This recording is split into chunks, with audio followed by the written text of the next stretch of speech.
So, hello everyone. This is Stephanie A. I'm the founder and executive director here at Adoption and Beyond, and we have a special treat for you today. We have Emily and Kellen, who adopted their daughter Lila through our agency, although this was not their first kiddo. So, they're going to talk about that a little bit more about what brought them to adoption. So, I'm just going to start off and have you guys just introduce yourself, and then I'll have you talk about why you guys decided to adopt. Perfect. So I'm Emily, my husband Kellen.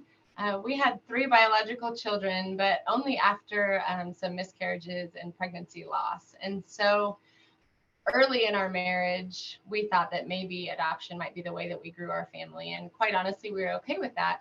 As children, it was put on our hearts before we ever even met each other. So once we met each other and shared that dream or thought, and then we experienced pregnancy loss, we thought that maybe that was the way we would build our family. So God blessed us then with 3 biological children, 2 girls and then a little boy. And our little guy was 2 when our oldest daughter, who always prayed for another baby, said, "Mom, I think you have a baby in your tummy." And I about passed away when I was delivering our son. And so Kellen and I knew that wasn't the case because we knew not to go down that route medically again. Yeah. And so we just kind of brushed it aside. She's like, "No, Mom, I'm praying for another baby. I think you have another baby." And I, quite honestly, in the realm of 2-year-old little guy, 2 other girls growing, I had forgotten about the adoption call. And so later that evening, Kellen said, "Well, what if we aren't done growing our family?" And he had already started some research with what adoption looked like. And started to see, we weren't going to get any younger. So to see if that was a route and a path we were going to take. And so at that point, we started just doing a bunch of research. We don't do anything really quick. We're the kind of people that really like to have it all studied out. And so made some phone calls, did some research, and then prayed for a while. Okay, great. Is there anything else you wanted to add to that, Kellen? Yeah, that's pretty much it. We just tried to do our homework, just tried to move forward at the, kind of cautionable, reasonable rate. We just didn't want to just blindly throw your hat in the ring. And like you said, we knew we were getting older. So if we were going to move on it, we wanted to move on it relatively quickly. So we weren't the oldest parents at the elementary school PTA. So we did our research and then kind of went down the path of trying to figure out what the next steps were going to be. Okay, great. So what are your feelings about birth families, and what is let me backtrack a little bit. Let's talk about your adoption and how long you guys were waiting and what your adoption process was like. And then let's talk about what your feelings are about birth family and what your relationship is like with your birth mother. Perfect. We have really, we've experienced the whole gamut of the adoption process, I guess, in my opinion, because we've done all the research pre even meeting with any adoption agency. We met with adoption agencies. We still thought about it. Then we decided we were going to go through with it. We got our home studies done. We did all of our paperwork. We made our binder and our packet and everything. And we even got the call relatively quickly. So our adoption, profile went live in September. Mid-September 2019. We got a call late September, basically that said that there was a match for us in early October. So we, didn't even have to wait very long to get that call, like a lot of people might have to wait a while. And we figured we would have to. We already had 3 biological children. What in the world would make a birth family or birth mother want to add her child to our chaos? Right. So we definitely didn't think that we kind of threw our hat in the ring, not even knowing that it would match with anything, and being okay with that, being at peace with that. In our family with our children, because they were all at kind of an understanding age, we called it our 6-bowl prayer, where we put out 6 bowls. We filled 5 of them with ice cream, representing each of the 5 of our family. And we talked about how God would either fill the 6th bowl with ice cream or a child, or he would leave it empty. But either way, we were blessed because look at the 5 bowls that we did have that were full. And so we just called it our 6-bowl prayer, just to kind of prepare our kids too. You know, when you're pregnant, you tell them at a safe time, and then they see the growth and things like that. And adoption was far different. And so the adoption that Kellen talked about us matching with in early October ended up failing. It ended in a fail. That was hard, but understood. That's a baby that on her birthday, I still pray for her. Her mom chose to parent her, and I wish them the best of luck. Hard day, but looking back, it all makes sense, but it doesn't mean that it wasn't hard. Right. So to other people who might experience that also, you have to feel the feels. You have to grieve that if it's a grieving process to you. And then either decide to get up and get back on the track or step off, you know, but you have to take that moment, that time to deal with that moment in front of you. And that's why I feel like we can walk along with anybody's journey almost, because, you know, we had a successful adoption after that fail, but we definitely know kind of the heartache that people might feel if they go through a failed adoption, because it's a special kind of grieving process that you have to go through. And so, yeah, then we did get another match very shortly afterwards, with a meeting set up in relative short order. I had to be in the Kansas City area for some continuing education for my work, and we turned it into kind of a match meeting just the next day. So I had to be there on a weekend in December, and we just extended our stay by a day, and met our birth mom. Most awkward blind date you'd ever can imagine. It's very awkward, but it's okay to just admit that it's kind of awkward and you're nervous, and and she's nervous, and absolutely. Everybody, absolutely. But it was very comfortable. We got over our nerves really fast. Great. We had a great conversation. Our social worker was there and could really help kind of steer the conversation, but really didn't have to. She was kind of a third wheel, really. And so we had great conversation. Everybody walked away from that meal just feeling like we clicked, and we really did. And so, you know, from that point on, we just kind of started establishing a relationship, like you might establish a relationship with, you know, any sort of a friend, or even, you know, business partner sounds a little bit too cold, right? But a relationship, and we kept in contact with all the modern technology that we have. She was very gracious and let us be in on some of her prenatal care. So we got to go to ultrasound visits. Our kids got to go to ultrasound visits. We met her family. And so we just kind of, the relationship just kind of blossomed from that point on.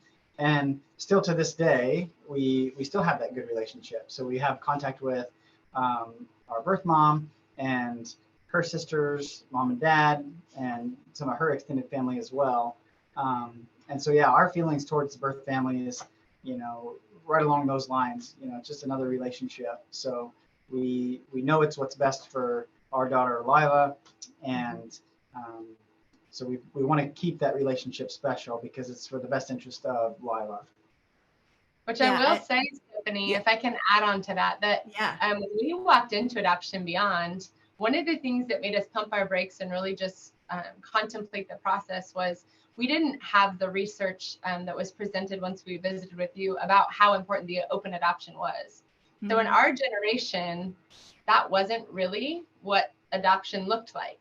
Kellen had a college roommate who one day was sat down and said, "Oh, by the way, you were adopted." And so we didn't know that the shift had happened as drastically as it had. And so one of the things that made us pump our brakes from our initial meeting to submitting our binder was saying, okay, so we have to make sure that in our hearts, we're not just jumping in for the sake of a child, but you're welcoming an entire, whatever that looks like, whether that's just bio mom, whether that is, you know, the parents themselves. We didn't know what it looked like, but we knew we had to be ready. And so one of my encouragements to anybody on the journey is you have to be wholeheartedly. And when we talk to anybody about that, we talk about it's for the sake of the child, all of it. every piece of it. It doesn't matter how awkward you feel it is, how awkward they might feel it is. You have to put that all aside. It is for the sake of the best interest of the child. And that's where that teamwork starts. And it will be awkward at times, just like any relationship. You know, you wonder about if you misspeak at some point, or it's always awkward sometimes when you're first meeting people and establishing a relationship, in whatever avenue of life that might be.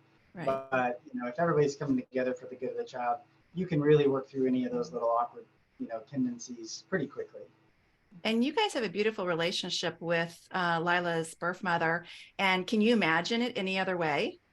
No. And quite honestly, our first match, that birth mom didn't want to be in the picture.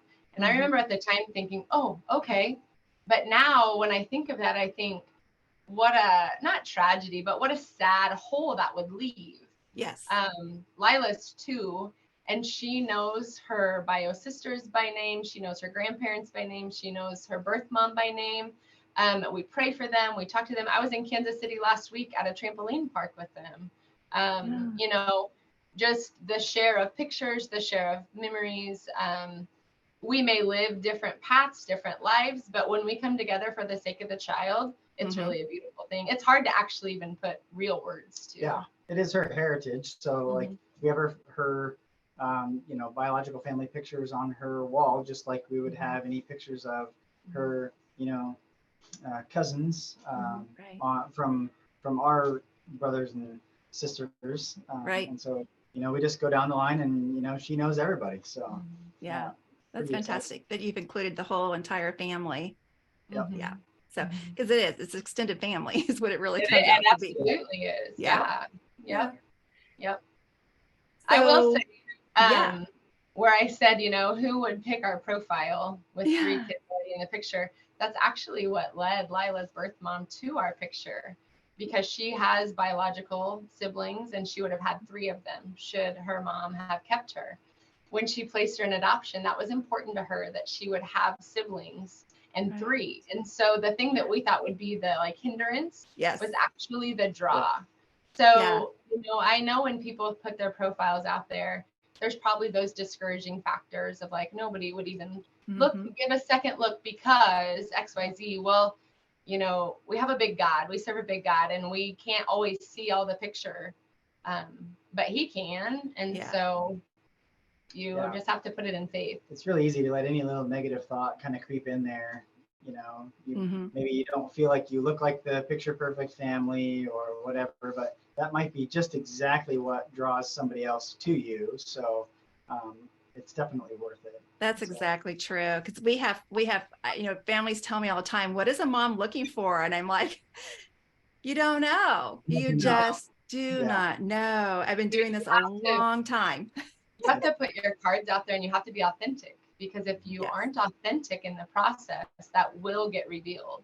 Yes. And that will cause a problem. Yes, exactly. So what do you wish you knew before going into adoption process that you know now? There was quite a bit. I feel like you guys at Adoption Beyond did a great job as far as kind of required reading or even suggested reading, videos, anything like that, just to kind of further the education process. One of the things that we thought initially was that we automatically had a picture in our mind that this is probably a high school female with an unexpected pregnancy, and that's what we would be helping somebody else like that out. When actually the statistics were perfectly in line with our birth mom, being a mid-20s something, already parenting a couple of children, but just doesn't have the resources to parent more. And so that was kind of an interesting statistic, and it turns out to be just perfectly true in our situation. That might not be true for everybody. So that was a kind of an interesting thing that we didn't know before.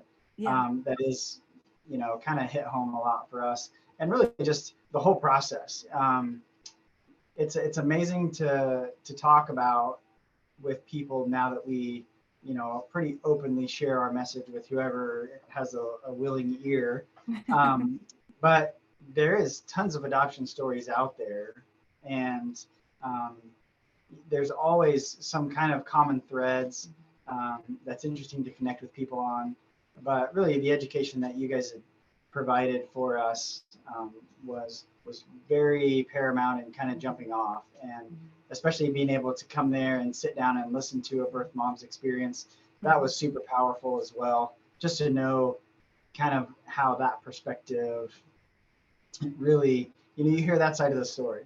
And so that was very eye-opening as well. And it gave us a greater compassion for the birth mom side of things. Because adoption is hard. It's hard on both sides. It's hard if you have a fail. It's hard because you sit and wonder for a while, am I ever going to be picked? So lots of fears and doubts can creep into your mind. But also understanding from a birth mom side, a lot of the same fears and doubts and am I doing the right thing? Can I go through with it? Can I do it? That's really, really hard. So, kind of, I wouldn't say equal shared suffering, but it's nice to know that, both sides do have some difficulty, but oftentimes, the best view is at the end of a really hard hike. And so if you're both kind of hiking along the same thing, you can really experience that, that summit together. Right. Yeah. What a beautiful way to say that.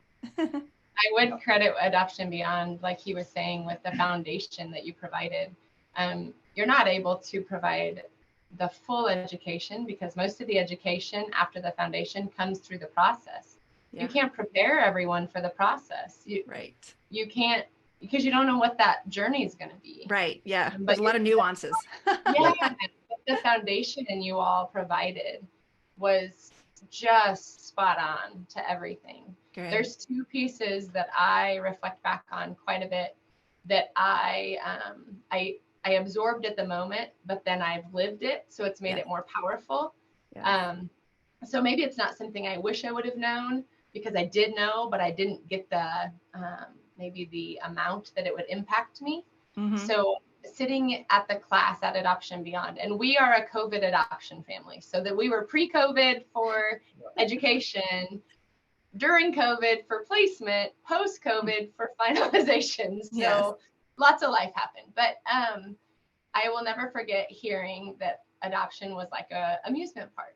There were ups, there were downs, there were loop-de-loos, there were reverse, there was forward really fast. And I thought, oh gosh, well, I guess that's like this. And it's like nothing you've ever experienced. You cannot, at least in my life, I can't equate it to anything else. You feel like you have ups and downs in life. Adoption is far different than that. And I didn't realize just how enormous that was actually going to be. Right. Emotionally, physically, all of it. So I don't know that we could have been more prepared for that, but that's a phrase that I think back on a lot. And the other phrase that I think back on a lot is never parent your child's birth parent. Never try to parent them. It is a relationship. We're 10 years down the road from Lila's birth mom. So we have a different phase of life, but that being said to us at that moment was so powerful because we look through a different set of eyes and it's okay. But never to parent that because that puts that weird wedge in there. That's inappropriate, quite honestly. Right. And so those two things I heard, they landed on my ears, but then I've really learned as we've gone what that meant. So I don't know if that answered your question fully or not, but actually you answered some of the other questions we have coming up. So that was great. One thing I did want to tell families who are watching this today is that we have moved our in-person workshop. It's now an online course that we have our families take, but it still has all the same aspects in it. So I did want to tell families that. So I figured it had to be different. It's very important. So it definitely is. Not something to just turn on and then leave it on in the background. Definitely pay attention to that information because it is very important. If not right now, it'll be important, in a couple of years. At some point, yes. Why did you choose to work with Adoption and Beyond? And can you talk a little bit about your experience with Adoption and Beyond? So like we talked about with research, we actually spoke to a lot of different agencies.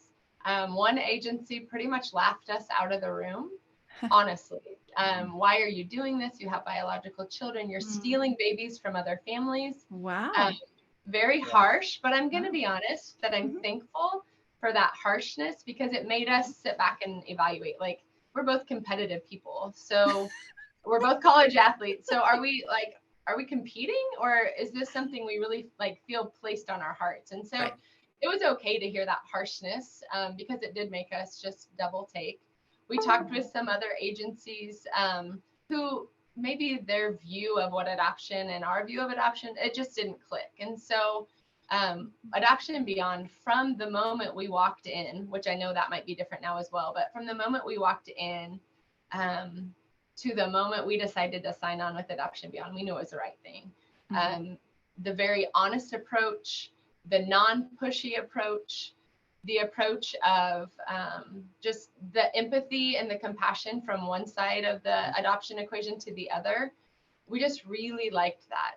It was not hyped up and spun out of control. It was just a calm. And during the amusement park of adoption, the ups and downs, you need calm. And I can remember whether it would be from you or from Julie or from Shauna, anytime I would get an email or a call or a text from any of you, no matter what that day held, it brought a calm. And so I think it was the calm aspect and the honest, and just the fact that we viewed things in life in general and in adoption through the same maybe ideology or set of eyes. We knew that we could work well together. Yeah, I can say more to that too. Like, obviously regionally, we're not really close to anywhere. We live in Northwest, which is 4 hours, 5 hours from anywhere significant. But we really liked the fact that you were kind of on the border. You covered a couple states, and then when we came in, everything was just spelled out and listed out perfectly. So that was the calm that I think we really needed at that point. We knew what the expectations were. We knew what we had to do. We knew what some of the costs were going to be. We knew all those things were just spelled out perfectly, crystal clear, and we felt it was very sincere. There was no surprises, no tricks, no nothing like that. And so that also made us feel very good that first day after we left the office. Great. Good. Well, thank you for sharing. Appreciate that. Yeah. So what was the best part of your adoption process? Finalization. We had a long haul. Yeah.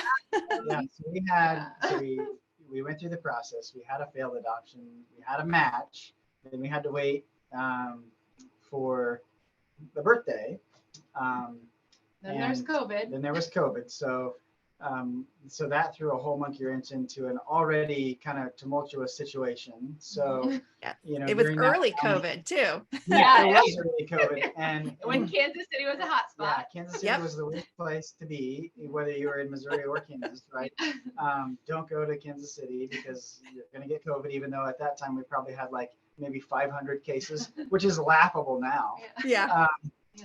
But that changed the whole birth plan too, because at that point our birth mom was going to have her mother and Emily be in the delivery room. Well, now you can only have one support person. So now that's another question: who's that going to be? When are we going to be able to meet our daughter, because we knew it was a girl at that point. And then are we going to, is she going to change her mind? There's always those questions that are always bouncing around in your mind.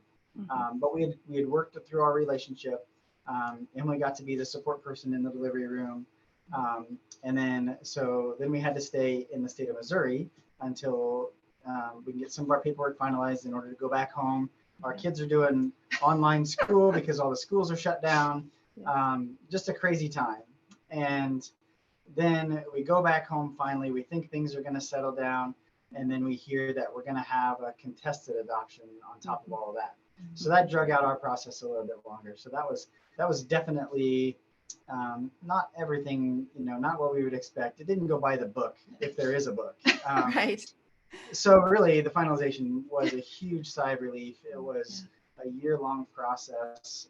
Lila was over a year old when we really got the finalization thing, which isn't necessarily typical.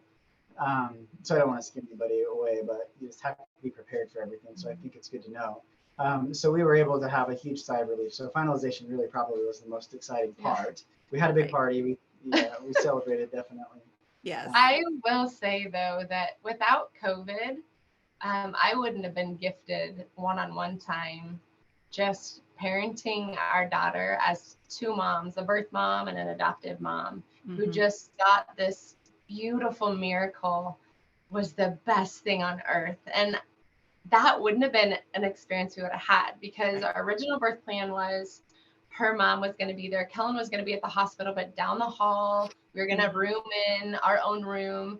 But like this bond that COVID allowed us, because I couldn't leave and nobody could come. Like you look back and you think that sounds horrible, but it was beautiful. And it wouldn't have happened. There would have been lots of traffic. There would have been lots of chaos. And it was simple. And it was just two moms who were loving this little girl. And what better way to start off her life, let alone our memory bank and our relationship, than that. So although I say finalization, probably for the relief purpose, her birth was beautiful. And those days that followed, they were hard because I was away from my 3 kids and away from Kellen, and FaceTime was all we had, but it was beautiful. And it's something I will tell Lila over and over and over in her life about those moments, that she was just the best thing in the world. It was just her.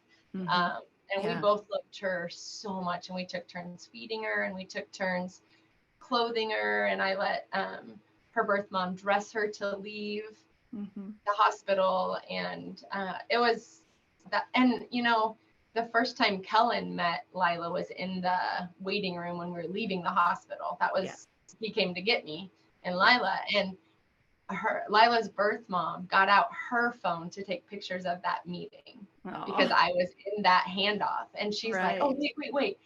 Lila needs a picture of this, and you're going to want this, Emily. And she was thinking of us in that moment of grief for herself. She thought of, again, what would be best for Lila, a picture of her dad meeting her. And for me, she knew I loved pictures. And so she stopped the process. Wait, let me get before we ever exited those doors. And so moments like that wouldn't have happened if there wasn't COVID. So that process at the hospital was pretty amazing. And I have to say that for your daughter, that was probably one of the best scenarios that anyone could ever have in terms of her bonding and attaching and transitioning from one mama to the next and stuff. Yes, absolutely. Absolutely. So it was just a beautiful thing. And her birth mom wanted her put on my chest right away. And so the nurse brought her over, and I had a tank top on, and she pulled that tank top out and slid her right down skin to skin with me, just like after I had birthed my children. I cut the cord. But again, her birth mom was thinking of what would be best for this, what would be best for this transition, not just me, but what's best for Lila right now. And she requested those things. So for that, I'm forever grateful. Yes. So beautiful. So you survived the home study process. What do you want to share with others to help them calm their nerves about the home study process? Well, the binder's a little intimidating, so there's that. But if you can make a checklist and check things off one at a time and see what you have conquered, that, at least for us, the way that our minds work, was nice, because you could see what you had conquered. Even if you had 3/4 of it left, you saw the 4th that you finished. The other thing I would say is, don't worry about the spotless clean house. That is not what they're coming for. And Mary, our social worker that came to us, was so compassionate and good about that. And I'll never forget her saying, like, hey, I am not here to check the dust in the corners. I can remember at our home study, our oldest daughter said something so embarrassing. And we were asked to leave the room, and we were down the hall, and we heard her say this, and we were mortified. Like, well, we failed right there. But like, when we talked to Mary later, she's like, that was so great. It was so genuine. And it was how your family functions. And that's what you want to see. So it's not about putting on your nicest clothes and making sure the vacuum runs one more time and getting the white gloves out. That is not what they're coming for. It's not an invasion. It's honestly just making sure that everybody understands the expectations that are there. And so that would be, I guess, what I would say. Great. So I did want to clarify for families who are watching this now, there's no longer a binder. It is now a portal online. There you go. Perfect. That makes sense. Yeah. Yep. Good job. So everything's online now. Yes. Awesome. Awesome. Yeah. Well, that portal was a big old binder a few years ago. So families that are watching it, there you have it. So what words of advice and encouragement do you have for hopeful adoptive families starting or waiting in their adoption journey? That's a great question. You know, kind of a little bit of the mantra that we kind of took through the whole process is just kind of doing the next right thing and just keep doing the next right thing, whether that's going through all of your, you know, crossing your T's and dotting your I's, getting your background check, getting your fingerprints, doing everything in the portal that they're telling you to do. It's all for a good reason. It sometimes might feel like a hassle and extra work on top of your already busy schedule with your normal work and everything that goes into it, but it's all worth it, definitely. So patience, you know, understand that you're not in control, and it's okay to not be in control. You know, you try to do the next right thing as far as what you need to do and cross things off the list as far as, you know, making sure that you're as prepared and ready as you can be. Do your education, watch your videos, you know, just prepare yourself as much as possible, but also understand that you're not really in control. So you don't know when you're going to get the call. So it's okay to, you know, be frustrated and feel impatient at times, but lean on each other, talk to somebody who's been through it. You know, there's lots of support services nowadays, even more than a couple of years ago when we went through the whole process. So yeah, it's okay to reach out and ask questions and just commiserate with somebody else who's maybe been there before. That's probably my biggest advice, just kind of be patient, do your due diligence, but be patient on the back end. Yeah. I would say patience would be at the top of my list of advice, because when you don't have control, which you will have none, so just swallow that, then patience sometimes turns into anxiety. And so my next set of advice would be, you have got to talk about your feelings. Whether you go to a professional to do that, whether you find, like, if your mom is your best friend or a best friend or your spouse, I would recommend outside of your spouse connection though, because you don't want to negate what the other one's feeling. And maybe an anxious moment for me as a waiting mom would be different than a waiting dad. And you would hate to have that cause any sort of angst between you. So as much as you lean in, also lean out to a trusted ear, because if you keep those impatient thoughts and all of those inside, you're going to stir yourself. And then all of that, you know, authentic kind of goes away, and that grace and empathy for the birth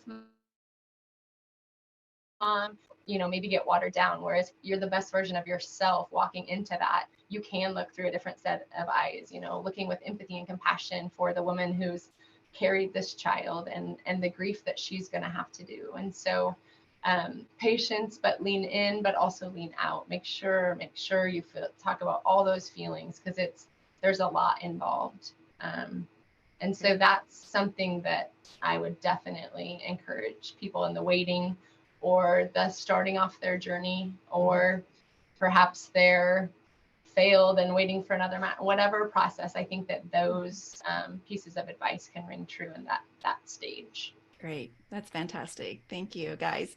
So is there anything else that you would like to talk about and share? Yeah, so really a lot of what Emily just talked about, like we said, we feel like we've kind of experienced a large gamut of everything that has to deal with the whole adoptive process. And speaking to others, trying to make yourself the best version of you as possible. Once we kind of finalized our adoption, those thoughts and things about how maybe we can help serve others still rattled around in our minds. And so we actually developed a foundation for open adoption, open domestic infant adoption, really to be more specific. And so our foundation is really to help support both sides of the adoption process, because we feel it's such a vital relationship for the well-being of the child. And so we have a foundation, nonprofit foundation that we have started. It's just been now a year basically in the making. And so we've been in existence for a year.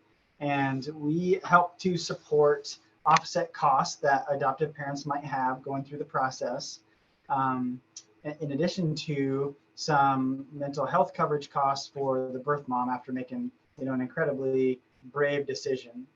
And so these couples, if you want to call them the birth and adoptive families, will kind of apply together, and they come up with a budget, and then we can help offset a lot of those costs that are associated with, the whole process, because it can be, it can look insurmountable to some people, but we don't want that to be a huge barrier to allowing some really great parents from just like us throwing the hat in the ring.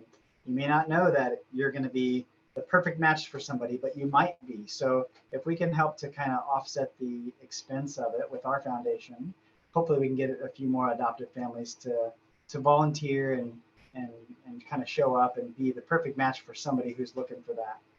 And then on the flip side, hopefully we can encourage a woman facing an unplanned pregnancy, make it realize that, she can make a choice to still be a part of this child's life, even if she doesn't have the resources. If she chooses adoption over some of the other choices she could make right now, then hopefully it makes adoption easier for both sides of the coin. And if she knows that she can be embraced not only by an agency like Adoption Beyond, but also by adoptive families who are going to co-love this child and love her, hopefully that makes that adoption choice just a slight bit easier. I can't speak from the birth mom side, but I can speak from watching a birth mom make that hard choice, but the relief she still finds in that, because she's a part of the picture and she knows her worth and she knows she's loved. And so through our experience, it just kept tapping on our hearts big time to do something. Our journey is one, but if we can have our journey and the lessons we learned and the heartache we had and then the joys we had also encourage and help somebody else in their journey, I feel like that's why we're on this planet for one another, is to help the next guy. So when we kicked off, our foundation's called Leap of Faith. Our daughter's middle name is Faith. There's a story with that too. But it started out just thinking, we would just help these adoptive and birth moms. Well, it's gone into people contact us for education if they're just kicking it off. We've had women that are facing unplanned pregnancies reach out. What should I do? And just realizing that there's other people out there they can speak to. I've sent some to Adoption Beyond for further education that, I didn't feel like I could provide. We've put packets in clinics across Kansas with information so that hopefully they realize that there's places out there that can just embrace them in maybe a trial time and know that they're loved and there's no shame and guilt in anything they're facing, but just love and compassion. And so what we kicked off a little over a year ago has only blossomed into even more than we could have imagined. And I would imagine it's going to only continue as we go. But just to realize that our journey hopefully can inspire another journey and then also help it. Great. Well, we're going to link to the foundation below in this video. So anybody who's watching will be able to find the information about this foundation. And I just want to thank you both again, Emily and Kellen, for coming and talking today. And because, just hearing from real people who've gone through this experience really means so much more than what we can tell someone as social worker. So we appreciate you doing this so much. Well, thank Absolutely. you for asking us, and thank you for keeping Adoption Beyond open for both sides. Yeah, absolutely.